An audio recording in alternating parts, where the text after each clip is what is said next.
was not meant to happen. This could not happen. This is happening.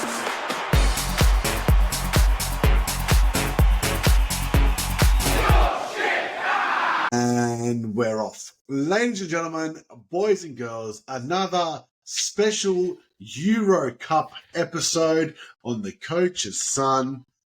As we all recall, Adam done the introduction last week and actually forgot his co-host, but I'm not going to make the same mistake. So I'm going to introduce Stephen. Thank you for joining me today. Thank you, on the podcast. You're in your Brazilian jerseys up for the Copa America. That is correct. Copa America coming up this weekend. So I thought, why not? Something different. Bring out the Brazilian shirt. Not always. It doesn't always have to be Euros. Oh, I like it. Okay. And Adam, I'm not going to forget you like you did to us last week, mate. Hey, how you been? Top notch. And you didn't ask, but the jersey that I'm wearing, Bayern Munich. And that's for our boy Musiala after we all predicted play of the tournament off to a big start. We're both supporting Musiala today because I might not have. I've got the traditional Coach's Son shirt. However, I am wearing my Germany training pants. Yeah, thanks, guys. Thank God you're wearing pants. Look at that. Took him 10 seconds to stand up. Look at that. Still recovering from the weekend. Bring it up. It's not the weekend, actually. Let's do it. So Adam and I played last Friday night. It was pretty much the preview to the Euros because only a few hours later, Germany played their opening against Scotland. And needless to say, one of us scored an absolute worldie. Adam, tell us, who was it? God. I like to stay humble, but I will say it is myself. All right, you explain your goal, and then I'll go home. Yeah. I was finally going to say, unless you're admitting it was my goal now. No chance. Stephen, this bloke, right? Honestly, I don't even remember the build-up. It was that garbage. But he puts in a cross, right? And it wasn't as if it was like a cross that was bending to go in back post or anything. It was a cross that was going to go out for a throw-in. And their defender, as good as he obviously wasn't, he's hit the header clearance, come off the side of his head. The keeper's come out to actually go to the ball. So there's a miscommunication there. And the ball, one bounce into the far post. And he's claiming it's his goal. Well, that was... everyone, that was James' point of view. What point of view? At the end of the game, he's like, no, but you have to give me that goal. No! What do you mean give me that goal? Listen, I asked the referee. She ripped my name down. That's it, mate. It was my goal. I'm taking If you're smart, you just claim the assist and move on. That way we don't have to laugh at you every single week. He actually tried to claim it. Mind you, 5 minutes before that, he had an open goal. 5 yards outside the 18-yard box. The keeper was out on the sideline for God knows what reason, and he puts it wide. I actually don't have recollection of that scenario. I do. I was right behind it. I was laughing. What about you? I want to hear. Can we hear your goal so we can compare? Yours. So my goal obviously was what it mattered in the first half to make it 1-1, right? What it mattered. The ball gets played down the left-hand side, right? I'm standing probably just outside the left post, right, on the edge of the box, right? And the ball is square of me, just in that pocket inside the sideline in the 18-yard box. Anyway, I've gone to make a dummy run and fainted and checked back because, I don't make runs, right? Ball at my feet. I've sent the defender away. Ball comes in square perfectly. I've opened the body up, first touch in front of me. Let me tell you something. A good striker doesn't need to have a second look at where the goal is. Because you know why? He always knows where the goal is. He didn't even have a look. Just concentrated on the connection, on the finish, on the technique. Bent it around the keeper into the far post. Keeper goes down for it. Gets a fingertip to it if he's lucky. So as I've bent it around him, Hey, speed it up a bit, mate. I'm already taken off the other way, and I'm doing, as promised to the Coach's Son faithful, beat you celebration. Honestly, yeah, I don't remember. If I could tell you how simple this goal was. I was going to say, Adam, man to man, Greek to Italiano, was it actually a good goal? It was. Honestly, it was. Honestly, that that went on for about 5 minutes. Could have been cut down to 10 seconds, and we could have described that goal. Are you joking? Nice touch ahead, spin it around the goalie. Beautiful bottom right corner. It's in. Thank you very much. Beautiful. That's And then, beautiful. and then slow walk back to the half, so we can try not to concede again. You said 10 seconds. That's as quick as he runs 100. So he is I'll quick. Hang on. How about Adam taking a shot from halfway, right? He's almost hit the corner flag, and I'm standing there and just looking at him, trying not to laugh. This he was guy so angry, and he was always remembers my bad moments. Every single game. He does nothing wrong. He obviously looks up to me on the pitch. He's got someone in the crowd that is like, "Hey, note that down. And what minute as well?" Yeah. Absolutely. If you're going to be on this podcast, my hair's just sticking up. Can I just say, while you fix your hair, you guys are big players. I'm playing Friday night under lights. Under lights. If you're listening to this pod right now, calm down. Come and say hello. Watch the boys play. What was the score, by the way? Doesn't matter. That's not the important part. It's all about who scored.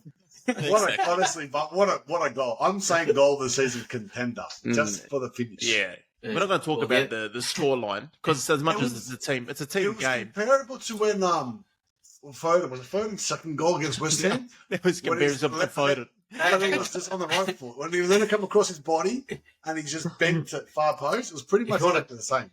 If you want to compare and you're saying goal of the season, the only one that you're comparing it with at the moment is an own goal. So, I don't know, man. I think you got it. But he actually tried to claim it.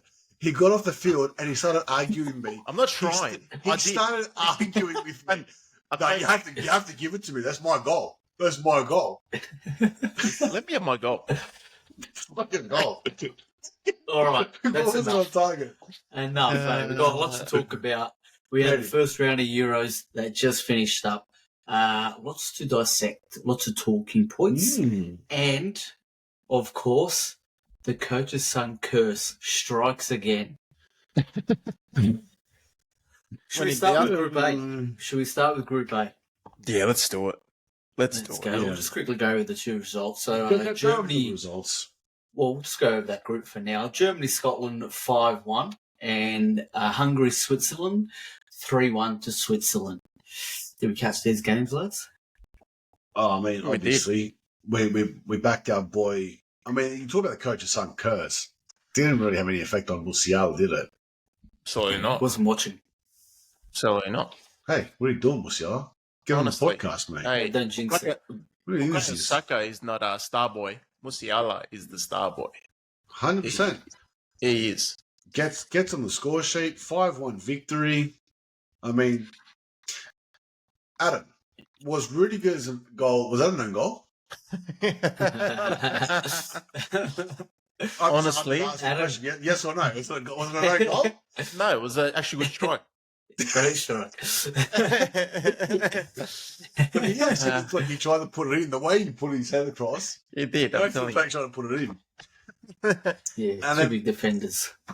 But yeah, so no, as obviously, I think we all kind of picked the Germany comfortable win. It was an outstanding performance by the home nation. I think you got the supporters backing you up, and they looked very comfortable moving the ball around, and I think they made it seamless.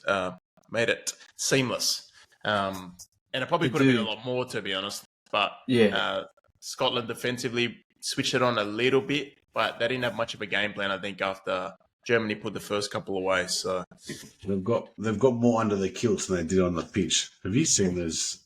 Have you seen those pictures from the stands and those videos? They're wild. That's wild. Yeah, good on them. Yeah, why not? Well, look, Germany. We say we expected them. We did. We expect them to come out firing. But we also expected a lot of other teams to come out firing. Which we'll touch on later. They're the only team that convincingly won, I would say, in that first round. We'll come back to that. Sure. We might, Steve. We'll come back to that. There are a couple of teams that I think, and as well, clean sheet too, some good victories. But Germany was quite high scoring. You didn't really see it go another way at all. They scored the best goals. Yeah, absolutely. Put on a performance from the home crowd. But How'd your Well, boys go? Hungry. Listen, Hungary. Hey, in that second half, Hungary were the better side, Yeah, and they they were should hungry. have come back to 2-2 Okay. if they weren't so rubbish in front of goals. However, obviously they gave away the third one. Was Yeah. But we finally found an Adam. Hang on. That's Hang on. a- Let's just go. He's a coach's son. He's literally the coach's son of the tournament has already been found. What's his name? Hang on. Marlon Adam coming off the bench. He's got the best beard you've ever seen. He hasn't got the greatest. He's got the coach's son physique. However, I want to send a poll to our fans. Who's a bigger coach's son, Adam or Adam? Honestly, After Friday night performance from your shot that missed his open goal, Adam doesn't do that. hey, can I just say, but even just looking at his photo on the Euro website, look at that. Get amongst. He's a big player. He'll get you, mate. He'll get you. When he was come off the bench, I got excited. Impact I sub. got excited. What an impact he made. Yeah. But I thought, look, Hungary did show some good signs. Switzerland are a good side. There's no taking They are away a from good that. side. I think Hungary they started slow. They started did. very slow. It could have been 3-0 easy in the first half. Easy. Could have been. Hungary didn't show up until 60th minute. But in the second half, they really made it to come back. And I think that it could have easily gone to 2-2 with about 15 minutes to go. And probably, to be fair, it should have gone to 2-2. Yeah. But I noticed Hungary are very impressive on their counters. They've got some fast players up front, but too little too late. So Boslai was a little bit quiet, to be honest. Yes, he got the assist for their goal, but I was expecting a little bit more, but it just didn't go their way, right? do you think he's probably going to, and I don't blame him, obviously, carrying the weight of the country on his shoulders at only, what, is it 22?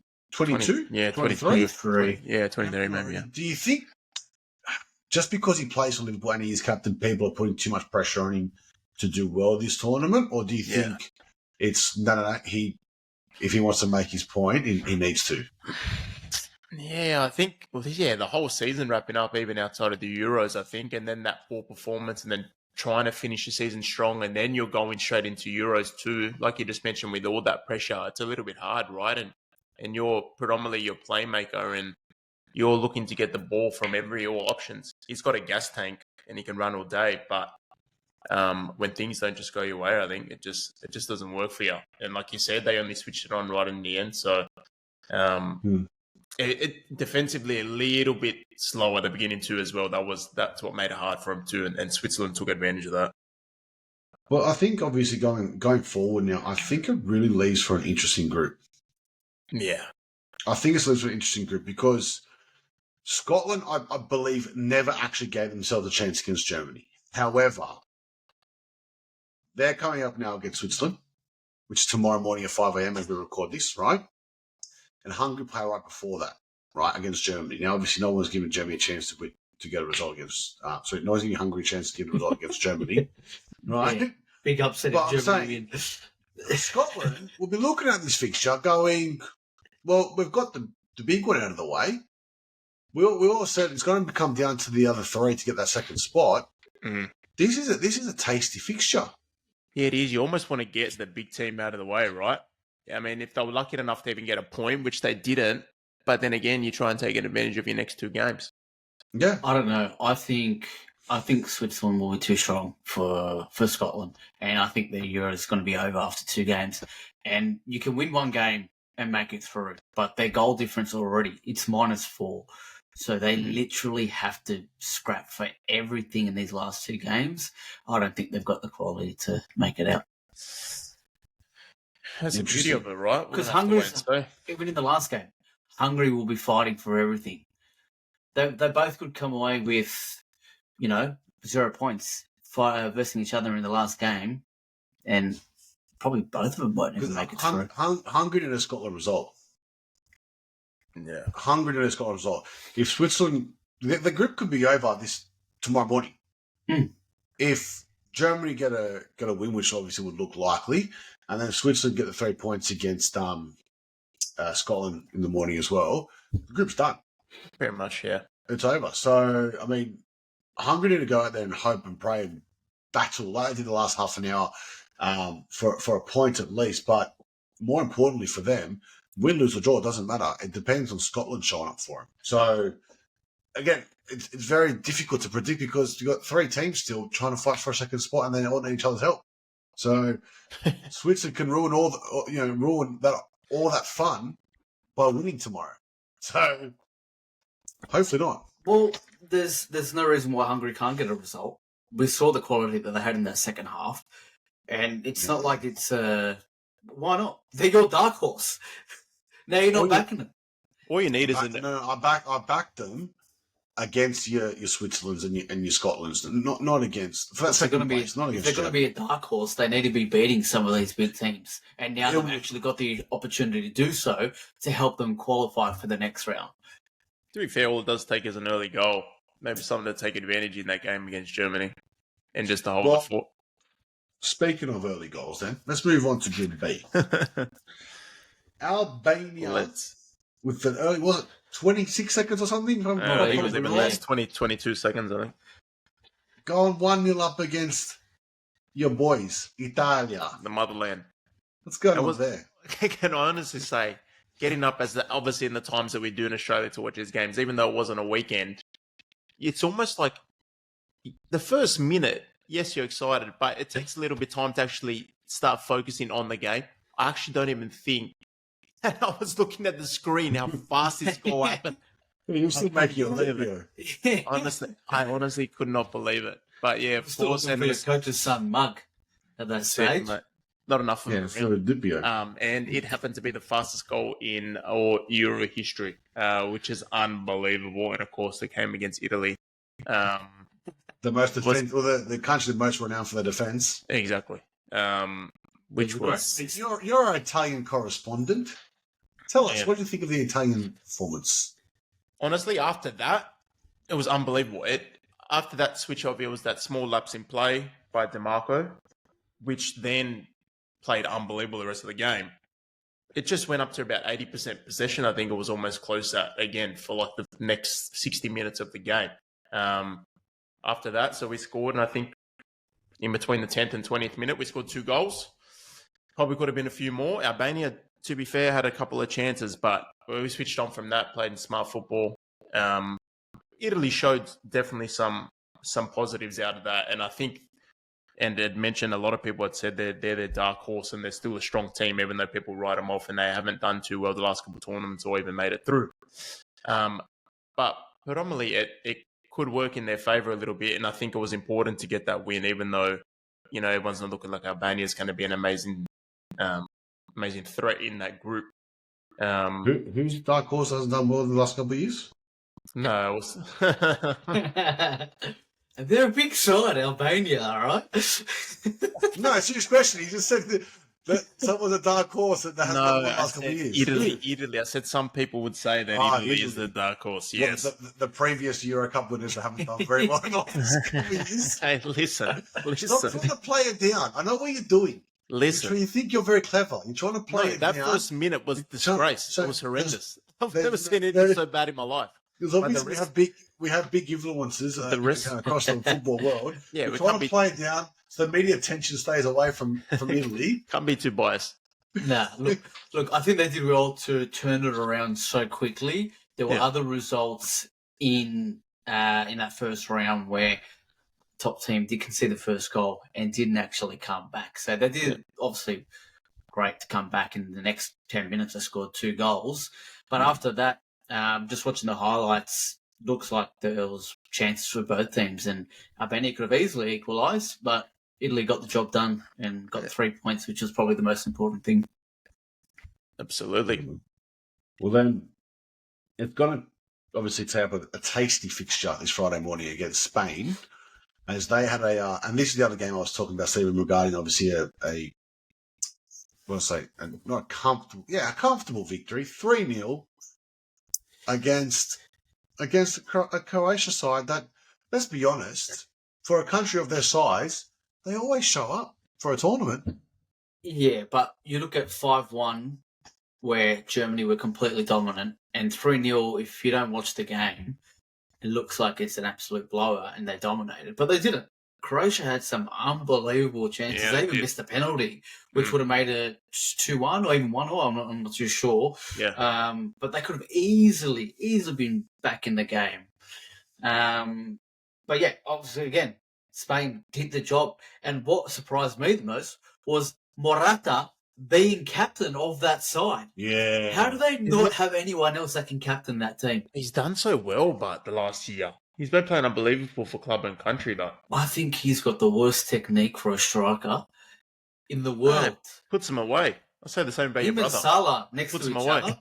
Hang on. Like, unbelievable technique. You would have seen it. Are you joking? Don't tell us about that all again, please. You mentioned obviously, a Spanish striker not having a great technique. Fernando Torres was also known amongst his peers, i.e., Jamie Carragher, for not being the best technical striker. They believe that he didn't actually have the best technique. That's right. What a player he was. But he said that he actually didn't have the best technique. And I find it very strange for a country like Spain, with the technical players that they have produced, they are saying that these two names already, these are household names, technically not that great. But I mean, going back to your point, captain, my money would have gone on Rodri. Or even Fernandez, centre back. Yeah. Mr. Nacho. Carvajal? Didn't Nacho Fernandez captain Real Madrid in the Champions League final a week earlier? Even Yamal. Interesting. Yamal, 16 years old. Yeah, relax. And you're going to listen to this guy tell you about how it should have been his goal from an own goal. It was a joke, man. Why not? Look, give him the captaincy. Put a bit more pressure on him. Great group. Ooh, group. Good. And there will be some more exciting games coming up in that group starting on. But I think Friday. that's a brilliant. Spain couldn't have wished for a better start. Honestly, they would have taken a win any day. To win 3-0 clean sheet, great for goal difference as well. Because when we looked at that group from the start, when you've got three of the bigger countries there, goal difference could have played a factor. So I think goal difference plays a factor in this one eventually. I think it goes to the wire. I don't think it's a Can I just say? Can I just say? Does it even go down on goal difference in the Euros? Is it not head to head? Oh yeah. When two teams are on the same like it does points? It is also a UEFA competition, just like it is in the Champions League. They've done that in the last couple of tournaments, so I believe I don't see why it wouldn't be the same this year. So, but yeah, what 3-0 head to head. If Croatia win their other two games, side conversation. Okay, what would you prefer? The head to head or the goal difference? No, that is a good question. Hey, we ask all the hard-hitting questions. We ask the good questions. I don't know. Maybe I get it. I do get it. The head-to-head. Obviously, it would never work in a league setting, right? Because there's so many different, obviously, variables between teams. But in a small group of four, when you're relying on these head-to-head fixtures to get you over the line, I don't mind it. Yeah. I think, and the reason why it might have been brought in is because of that notion of if a team wins their first two games, they just throw the kids on. Well, I say the kids on. They throw their reserve team on the last fixture because they've already qualified. Right? Well, they could still do that anyway. Like Spain versus Croatia now, right? Spain, you expect them to be Albania, right? Yeah. Mm-hmm. Spain they got next. Okay. No, Spain versus Italy. Same thing. If they come out and beat Italy, they've won their first two games against the two top teams, the other top teams in that group, then they will play the kids, and regardless of the results of the other, if they lose, they're still at the top of the group because they beat Croatia and Italy. So you're asking for a please explain from UEFA? Well, like you say, they're doing that to stop teams playing their kids. I'm not saying they are. I'm just saying is that maybe why? Because there always has been that notion of, well, the third game of the group, for some of the big teams is a nothing game because they've already qualified. I'm not saying that's the reason why. I'm asking you is maybe is that the reason? I don't think it makes a difference. So you prefer got from for and against? I haven't really thought about it to now, to be honest with you. Adam? Yeah, I think honestly a for and against. I think it might be trying to change things a little bit too much, but it's not a bad shout. And probably, to be honest, I wouldn't mind if it was either way, but I'd probably just stick with the for and against situation, to be honest. Yeah, because if Spain win 1-0, 1-0, then lose 5-0, they're probably going to top the group. Even if someone else loses to Spain and then wins the other two games 5-0, they're going to have a better goal difference of 9 or whatever it is. But they're not going to finish ahead of them because, Spain beat them in the head-to-head.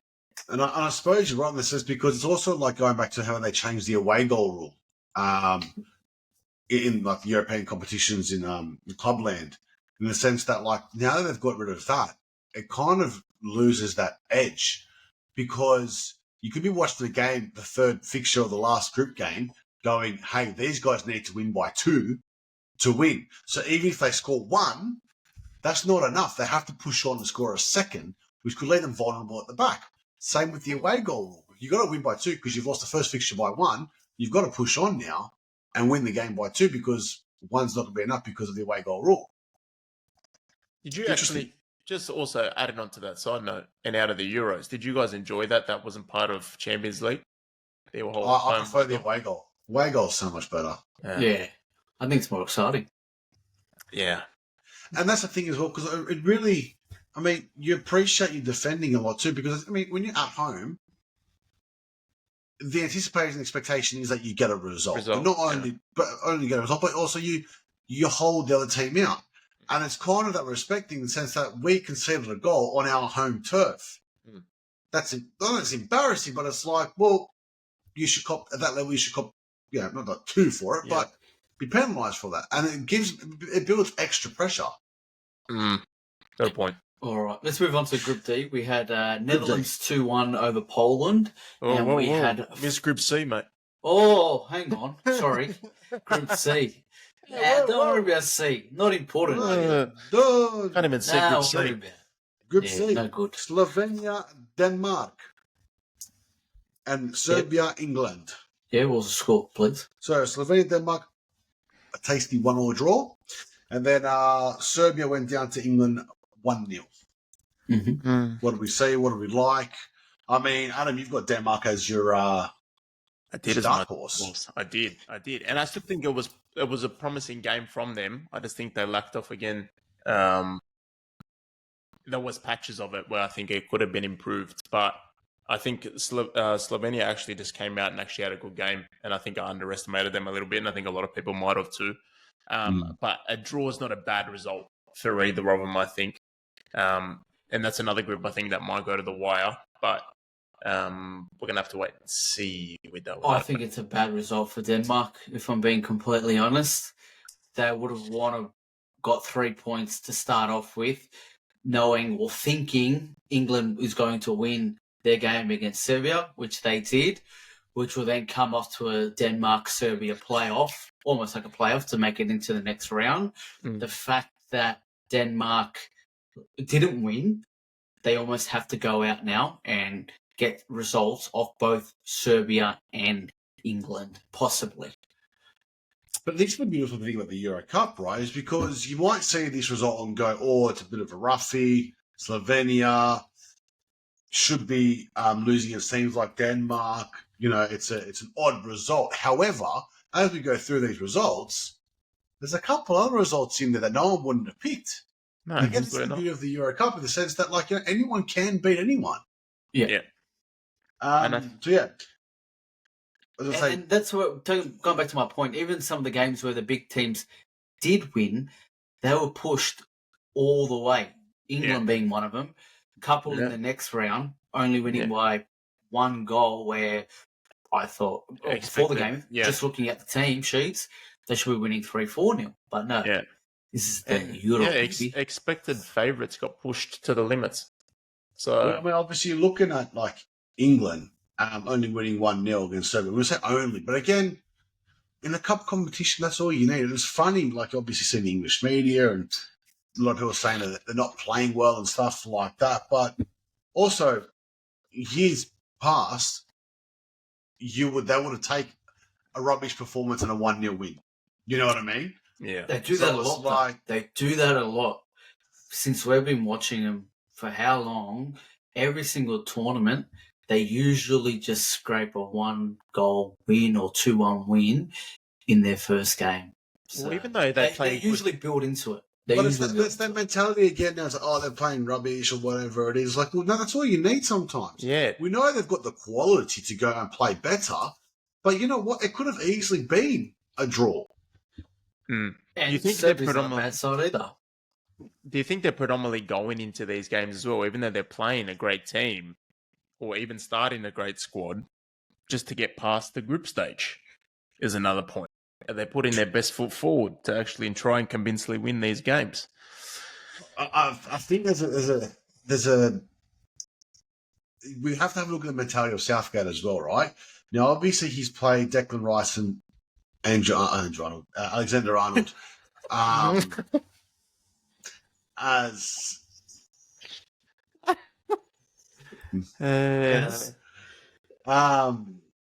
Alistair Arnold as the as 2 sixes. Now, a lot of people, and I understand, are calling for Declan Rice as a sole 6. Put your Bellingham and your Palmer or your Bellingham and your Foden as your 2 attacking midfielders and let the boys run riot. But isn't it a more pragmatic approach because Southgate doesn't want to give up a lead or doesn't want to give up a goal too cheaply, or he doesn't trust his back 4? Now, playing Alexander Arnold next to Declan Rice, people will go, look, he's not a midfielder. He played terribly, and yeah, he did, right? But also, he's a defender. He should be able to then cover and make tackles too. He should be able to slot back inside of Kyle Walker next to John Stones as a right back at times if needed. I personally believe that England should go out there, have one sole sitting 6. You've got whether Trippier being a left back and Kyle Walker being a right back, who Walker he's not an overlapping fullback anymore. He tucks in next to the 6 for City.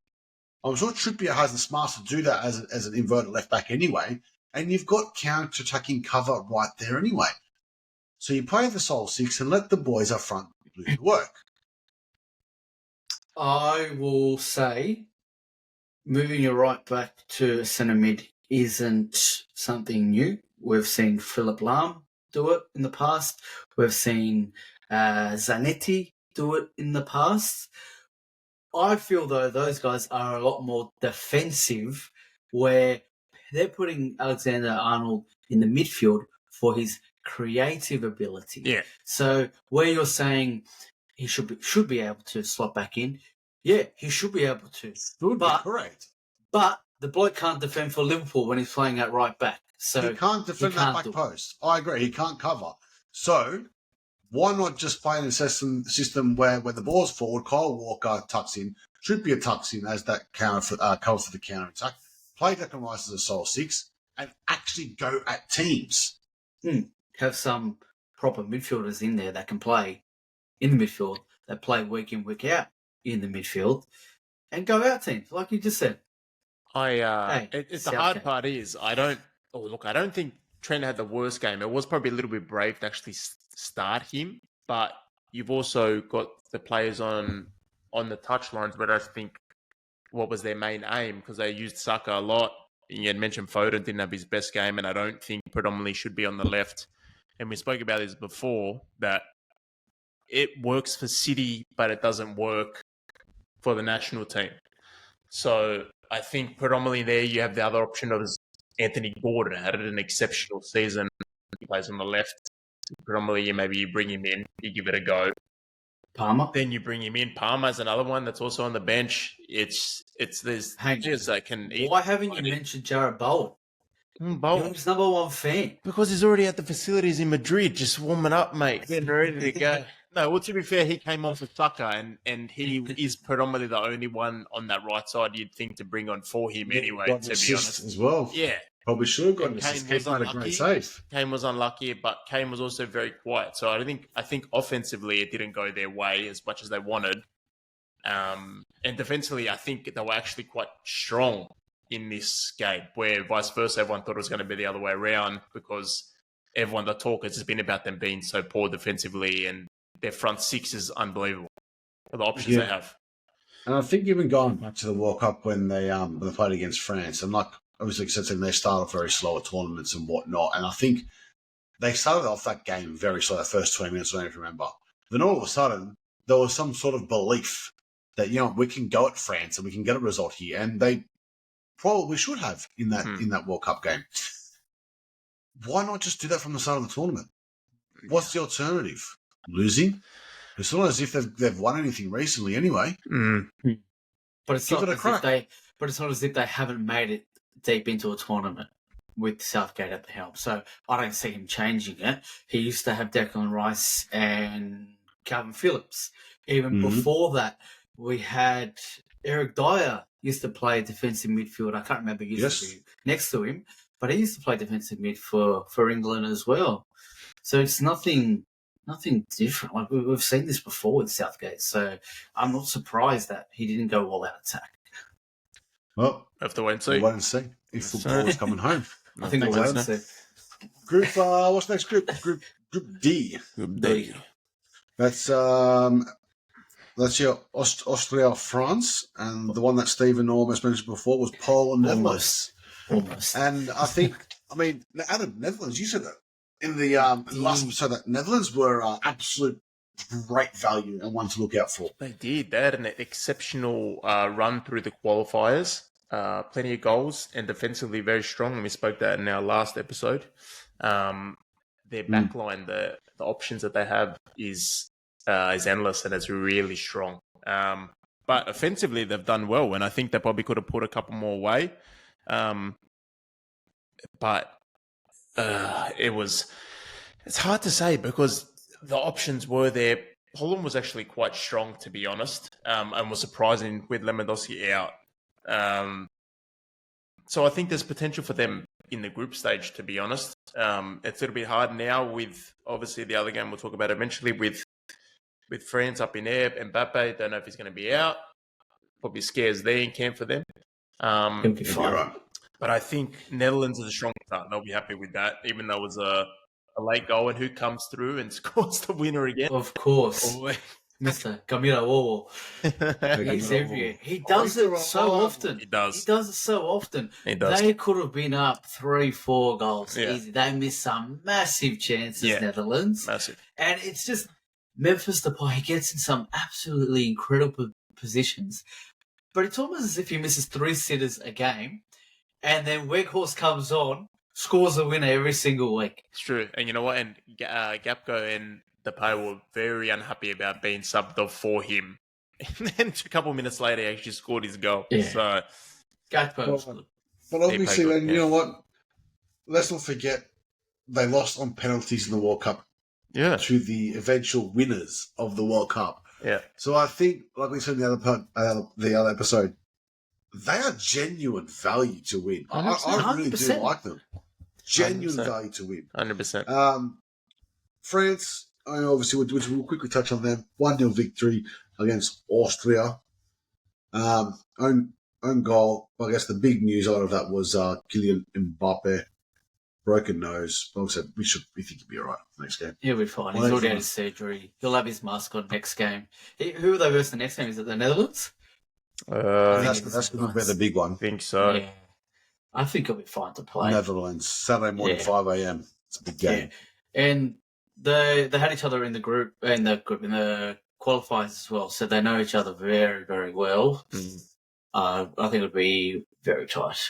And we had mentioned before that someone got left out and probably could have been a decent replacement for Mbappe if he managed to miss a couple games. Or Lise could have been a perfect slot in for that situation, but, under 21s. Not good enough, apparently. He would have been one of our players to watch, a young player to watch, but maybe not. Group E. And I think a couple of surprising results for some people. Some people. Romania 3-0 against Ukraine. Mm-hmm. Belgium losing 1-0 to Slovakia. So your dark horse, Steve. Big bad Belgium. Hey, can I just say, Same. Spain lost 1-0 in their opening fixture in the 2010 World Cup. Belgium, I haven't actually checked. Maybe they've gone. Their value has gone up from $21. So If you're that's the saying case, Austria lost 1-0, they're a chance. Serbia lost 1-0, they're a chance. 100%. Is that what we're going to? Yep. But I'm talking big countries here. Spain lost 1-0. They went on to win it. Belgium, there's no reason why they can't win their remaining 2 fixtures and cruise through. They missed some again. They missed some. I couldn't believe this game. When I was watching the highlights, the amount of chances they had 2 disallowed goals as well. But again, that's just the beauty of football. Honestly. Where the underdog comes through, wins 1-0. I think it's fantastic. Oh, I feel so bad for Lukaku. Honestly, this guy. I don't. Unbelievable qualifiers, and this guy, the opportunities that he can't put away. Oh, they need someone like me up front, isn't it? Oh, yeah. Just score and then just go to storyteller mode to tell us, mate, about all the goals, mate. So, I mean, obviously, quick touching about Romania. I want to say I saw a very funny video on the socials just the other day where it was like a guy reacting to like the international break during the Premier League season. And then it'll be like Romania versus Ukraine, absolutely bagging the shit about it. Like, why are we wasting our time watching Romania versus Ukraine? Put the Premier League back on, this and that. And then what the Euros are on? And he's trying to say to his missus, we're going to go out now. We're going to go out somewhere. Do you know who's playing? Romania against Ukraine. And you want me to leave the house and not watch Romania against Ukraine? I have to stay and watch this game. But I mean, again, another surprising result. It's great to see Romania. I mean, obviously, getting through. No one would have said they'll go far in the competition. But I tell you what, they've set themselves up now. They've set themselves up brilliantly to go on and give themselves an absolute crack at this second place.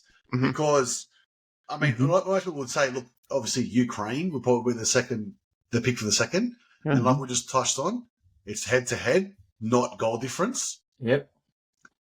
That's a tick there for Romania. That's a big result. Good shout. Well, we all picked Belgium. They honestly need 1 point. They need 1 point from the next 2 games, and they're through to the knockout stages. Yeah, that's all they need. And I think it could easily happen. It is fantastic. Could easily happen. And then was it Group F? This was exciting one this morning. Exciting games. Exciting. Yeah. Turkey 3-1 against Georgia, and then Portugal 2-1 against Czechia. That Turkey-Georgia game, similar to Turkey's, I think, a lot of people's dark horse in this competition as well, but similar to the Romania-Ukraine game. Not like top 10 countries there, like, top 20, top 30 teams paddling it out. Actually, Georgia's a lot further down. But both of those 2 games, absolutely incredible. Fantastic football to watch. Adam, did you see any of that one? Yeah, I actually watched a bit of that game. I to be fair, I caught more of the Portugal game because I mentioned before, obviously, the time difference here. It's a bit late, mate. Can't get up. My body struggles, mate. Can't do it like I used to be honest. No, but you know what? Turkey, 2 already goal of the tournament contenders. Unbelievable strikes in the beginning. 2 great strikes. Fantastic. Obviously, the one that maybe sticks out a bit more was Arda Güler from Madrid, the youngster. Unbelievable, mate. Another young talent. Unbelievable. Another young talent there at Madrid. But no, like you just said, exciting, man. Like I said, and no one really gave Turkey a good go, and they showed it this time. No, I think the other way around. No one gave Georgia a good go. No one expected them to come out and really challenge Turkey. I think they easily could have equalised, made that 2-2. Turkey scored that very late goal, which was an open goal because their keeper came up. Yeah. Again, a fantastic game to watch. I'll admit, live on air, I got up at 1:30 with diarrhea and stayed up and watched a little bit of the game. And yeah, fantastic. So whoever's watching, if you're doing diarrhea, go and watch the highlights of that game. And again, Only at that again stage. let's move on to Yeah. Portugal. Obviously, only watch it if you got a sore stomach, mate. Only watch it. God. Yeah, that's it. That's the nerves of the Euros that they'll give you. Mate, he's not even playing, and look at him, he's on the toilet. That's That's it. what it's all. That's the passion we have. But yeah, Portugal 2-1 over Czechia. I mean, I've got Czechia to exit the group over Turkey and Georgia. But I mean, I don't think anyone had them to give a chance against Portugal. No, but No way. 92nd winner. I mean, Portugal had their chances. I must say, Czechia scored a great goal, and they were leading for quite some time. Portugal managed to scrape through. Quality came through, and the goal, the winner as well. Did you see the winner? The defender. The All clearance was bastards. happening there. Oh, mate, it was a disaster. It was a They disaster. played so well I all know. game, and I then know. that little bit of Burns ya. Burns ya. Poor bloke. But Portugal got It was a chocolates in the end. That's it, and it was a good way to end off first round of the group stage. Yeah, It was a good way Correct. to end it off. exciting. Well, let's have a quick look through the second round. So, I mean, it starts tonight with the Group B fixture. Explain that to me. With Croatia, Albania at 11 p.m. But then we go into the two Group A fixtures of Germany, Hungary, 2 a.m. and then Scotland, Switzerland, 5 a.m. Tomorrow night, Group C sees Slovenia, Serbia at 11 p.m. Then we see the other Group B fixture. Hang on. Then we see Group C fixture at 2 a.m. Denmark, England. And then it's the other Group B fixture of Spain, Italy. Like I said, it's going to be a juicy one, 5 a.m. Friday morning. Worth getting up watching, saw something or not. Friday night, 11 p.m., Group E, Slovakia, Ukraine. Again, these games, you never know. No. What you're You going to don't. see. You You're going to don't. see absolute fireworks. That's the beauty of the Euro Cup. Then you've got Group D fixtures in Poland v Austria at 2 a.m. Saturday morning. And then another cracker fixture, got to say, 5 a.m. Saturday morning. Set your alarms. Netherlands, France. That's the kind of fixture you see, obviously, That's taking the group huge. stage, right? Saturday night doesn't get bigger than this. Georgia, Czechia, and I'm only saying that because again, these are two teams that are going to want to take maximum advantage out of each other. Mm-hmm. So these are again, both these two teams, Georgia and Czechia, will look at it and go, "That's 3 points there." So tune in. Sunday morning, 2 a.m. Turkey, Portugal, and then we also Belgium, Romania. I mean, we're going to see Belgium bounce back, but Romania now full of confidence at 5 a.m. Sunday morning. And there's your next round fixtures. Right. Croatia. Yeah, there's some cracking fixtures. I'm really looking forward to it. Thanks for going through that. It was a bit confusing, but yeah, we got there in the end. It's how they've set. I can only pronounce it. How they've set it up. There was Sure. I think everyone's been on their best behavior until this morning. Did you guys happen to see the Georgia Turkey game? The fans went a bit wild. I think before it even started, they were fighting in the stadium. But on a lighter note, I don't know if you guys saw. It was hilarious. Made me laugh. There was an English supporter that passed out in the stadium. Did you see this? Yeah. Oh, yeah. It was hilarious. Everyone missed him. He must have been sleeping either in the toilets or he was under the The seat. cleaners. How many cleaners would have to go through that stadium, clean that up for the next day? What, no one's seen him? And actually, I've got a relatable story, and it is football related too. Just to obviously wrap us up on this, right? We were on a Greece tour, soccer team over in Greece tour.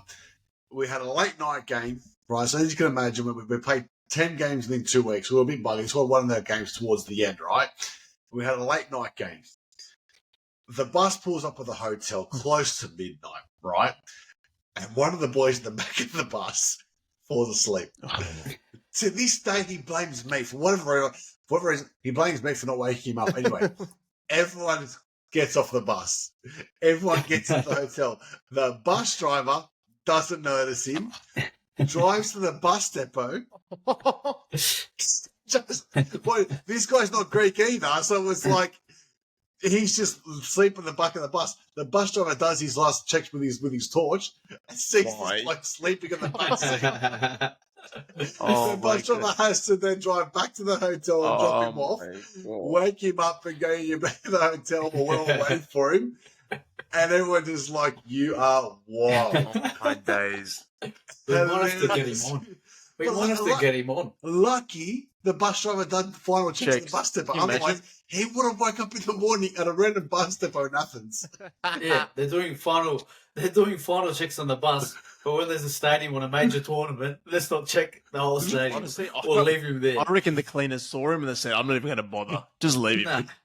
That's why you get the Japanese supporters. You know they clean up after themselves at the game.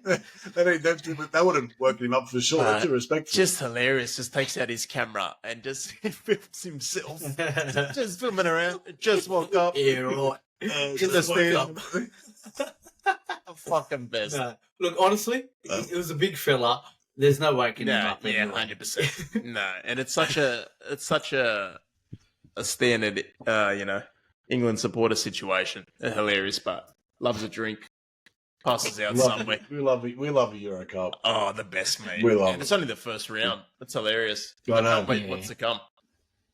Can't wait what's to come. You know what was good as well? Not too many red cards, only that one in the first game. Yeah. And only, I think, the 2 penalties from memory. Yeah. World Cup had so many penalties. Messi scored 3 or 4 by himself. So good to see they put the whistle away. Yeah, you've obviously given the coach's curse just then, mate. Just sorry to tell you. Oh, fuck. That was a red card. Oh, bad. That was a 100%. terrible challenge. Yeah. How he's not broken his ankle? I think they gave him 2 games. I think I saw that. He got 2 games. Yeah, he's done. Well, He's yeah. gone on If he wants to play against Scotland and win the next 2 games. Absolutely, mate. Absolutely. Oh, Coach's son cursed too. I've also got this jersey on, so whoever they're versing, get on them. Who are they versing? I don't know. I think they're versing Costa Rica. Costa Rica, are they? Yeah, good value. Get on. Bravo. Oh, do you want to give us your tip for the Copa America, by the way, while we're here, quickly, before Uruguay. we wrap up? Oh, yeah. Oh, Uruguay. I think I'm with James on that one. And Darwin Núñez, top goal scorer. yeah, very nice, very good. Don't laugh. Darwin. Don't laugh. Darwin. I'm gonna go Peru. Costa Rica. After seeing all my Peruvian Peru. friends last night at training, come on Peru. Let's go, baby. Vamos. Camino. Oh. Oh, beautiful. All right, Bravo. let's go. Thanks for Episode, having us, Adam. episode 28 of the Coach's Son podcast. That's a wrap up of the first round of the Euros. We're back next week. And special shout out too, we've also got our special man Steven's Big Bucks week coming up next week. Very exciting. Yeah, let's do a live episode then. And that's a wrap. Thanks everyone. What a big mention that was. Thanks, mate. Goodbye. This was not meant to happen.